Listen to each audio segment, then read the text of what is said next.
పెహల్గాం ఉగ్రదాడికి సరైన ధీటైన చర్యలు భారత్ చేపట్టింది. ఈరోజు తెల్లవారుజామున పిఓకేలను పాకిస్తాన్ లో ఉగ్ర స్థావరాలను తుదముట్టించింది. ఇదే అంశానికి సంబంధించి దేశవ్యాప్తంగా హర్షం వ్యక్తం అవుతోంది. ప్రపంచవ్యాప్తంగా భారత్ చేసినటువంటి చర్యలకు హర్షాతిరేకాలు వ్యక్తం అవుతున్నాయి. ఇదే అంశానికి సంబంధించి మనతో మాట్లాడడానికి తిరుపతి నగరంలో సీనియర్ సిటిజన్స్ మనకు అందుబాటులో ఉన్నారు. సార్, ఈ పెహల్గాం అటాక్ కు ప్రతీకార చర్యలు భారత్ చేపట్టింది. ప్రతి ఒక్కరు కూడా దేశవ్యాప్తంగా స్వాగతిస్తున్నారు. మీరేమంటారు?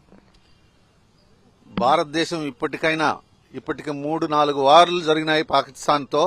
అయినా ఆ టెర్రరిజాన్ని, ఆ ఆల్ ఖైదా వాటిని తుదం పుట్టించలేకుండా పోయినారు. అయినా కానీ ఇప్పుడు మోడీ గారు ప్రపంచవ్యాప్తంగా ఉన్నటువంటి పేరు ప్రఖ్యాతులతో ఆయన కనీసం ఈసారైనా పిఓకేని తప్పనిసరిగా ఆక్యుపై చేసుకుని భారతదేశంలో కలుపుకొని వాళ్లకు ఒక భ్రాంతి ఉంది. ఇప్పటికి కూడా మనకు పిఓకే పాకిస్తాన్ ఆక్రమిత కాశ్మీర్ అని, కానీ అది భారత కాశ్మీర్ తప్ప పిఓకే కాదు. కాబట్టి ఇప్పటికైనా దాన్ని ఆక్రమించి మన సోల్జర్స్ ని అక్కడ పెట్టి అక్కడ ఉండేటువంటి సిటిజన్స్ అంతా కూడా మన దేశానికి సంబంధించినటువంటి వాళ్లుగా అందరూ కూడా ప్రయత్నం చేస్తున్నారు. దీన్ని తప్పనిసరిగా ఈ అవకాశాన్ని భారతదేశం చేజార్చుకోకుండా ఎటువంటి త్యాగాలకైనా సరే ప్రజలు, ప్రభుత్వము, రాజకీయ నాయకులు ఒకరితో ఒకరు విభేదం లేకుండా తప్పనిసరిగా ఈ మధ్యలో నిన్న మొన్న ఖర్గే గారు ఒక పనికిరాని స్టేట్మెంట్ ఇచ్చాడు. ఏమని?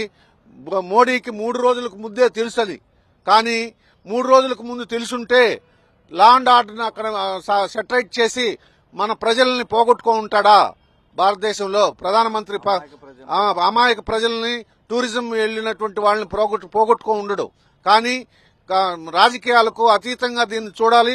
ప్రతి ఒక్క రాహుల్ గాంధీ సైతము మీరు ఎటువంటి చర్య తీసుకున్నా మేము తప్పనిసరిగా సహాయం చేస్తాము, మేము మద్దతు ఇస్తామనేటువంటి అన్ని పార్టీలు భారతదేశంలోనే కాకుండా ప్రపంచ దేశాల్లో ఉండేటువంటి అన్ని దేశాల అధినేతలంతా కూడా ఇప్పటికీ మనం తప్పనిసరిగా టెర్రరిజాన్ని, ఆల్ ఖైదా మూవ్మెంట్ ని, ఈ యొక్క మత ఛాందసవాదాన్ని తప్పనిసరిగా రూపుమాపాలనేటువంటి ఈ పాకిస్తాన్ యొక్క నైజాన్ని తప్పనిసరిగా అరికట్టి ఈ రోజు భారత ప్రజలనే కాదు ప్రపంచంలోని టెర్రరిజాన్ని అంతా కూడా రూపుమాపేదానికి మన భారతదేశంలో ప్రధానమంత్రి హీరోగా ఉండాలని మేమందరూ కూడా కోరుకుంటున్నాం. సార్, ఈరోజు ఆపరేషన్ సింధూర్ పేరుతో అటాక్ చేస్తూ ఉన్నారు.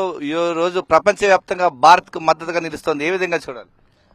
భారత ప్రజలు అందరూ మద్దతుగా నిలుస్తారు, నిలవాలి కూడా. ఆ సమయం ఆసన్నమైనది.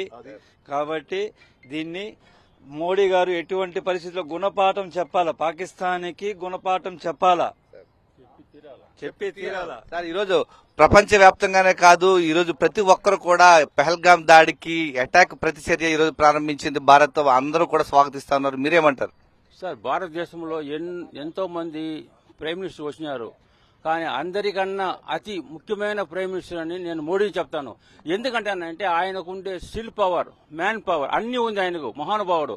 ఆయన వచ్చి అన్ని దేశాలకు పోయి అందరితోనూ బాగా మన యొక్క భారతదేశాన్ని డెవలప్ చేయాలని ఎంతో కృషి చేసి మన భారతదేశాన్ని డెవలప్ చేశారు. మన ఇండియాకు మనము తెప్పించుకున్న మహానుభావుడు, హీరో అని చెప్తాను సార్ నేను. భారతదేశంలో మనకు హీరో, అంతే సార్ నేను చెప్పేది. మోడీ చేసేది మేము అన్ని సహకరిస్తాము. దీంట్లో అన్ని పాలిటిక్స్ వాళ్ళు కానీ మనమందరూ ఒకటే, భారతీయులందరూ ఒకటే. దాని గురించి మనం అందరూ ఒకటిగా నిలబడి ఈ పాకిస్తాన్ వారిని, దీంతో కూడా పాకిస్తాన్ మన దేశాని పైన కన్నెత్తి చూడకూడదు. ముఖ్యమైన పాయింట్ ఇదే. ఇంతతో వాళ్ళు ఈ యొక్క టెర్రరిజం అనేది మన దేశంలో అడుగంటి పెట్టకూడదు. భారతీయులంటే ఏమి, భారత మాత అంటే ఏమి, భారతీయులు మనుషులు అంటే ఏమని మేము నిరూపిస్తాము. జై మోడీ, మోడీ భారత్ మాతాకి జై, భారత్ మాతాకి జై. ఆపరేషన్ సింధూర్ ప్రారంభించడంతో ఈ రోజు దేశవ్యాప్తంగా హర్షాతిరేకాలు వ్యక్తం అవుతున్నాయి. ఈ ఆపరేషన్ సింధూర్ ను ప్రతి ఒక్క భారతీయుడు స్వాగతిస్తూ ఉన్నారు. ప్రతి ఒక్క ఇండియన్ కూడా ఈ యొక్క విషయంలో ప్రధానమంత్రి తీసుకున్న నిర్ణయాన్ని స్వాగతిస్తూ ఏదైతే పెహల్గాం దాడికి ప్రతి దాడి ప్రారంభించినటువంటి భారత ప్రభుత్వం, భారత సైన్యం చేసినటువంటి చర్యలను ప్రపంచవ్యాప్తంగా ఈ రోజు అందరూ కూడా స్వాగతిస్తున్నారు. దానిలో భాగంగా ప్రతి భారతీయుడు కూడా వెల్కమ్ చేస్తున్నటువంటి పరిస్థితి. భారత్ పైన దాడి చేయాలంటే భవిష్యత్తులో వాళ్ళకు వెన్నులో వణుకు పుట్టాల్సిందేనంటూ వీరంతా కూడా ప్రతి ఒక్కరు కోరుకుంటూ ఉన్నారు. కెమెరామెన్ ఎల్ఐతో విజయమూర్తి, సాక్షి టీవీ, తిరుపతి నుంచి.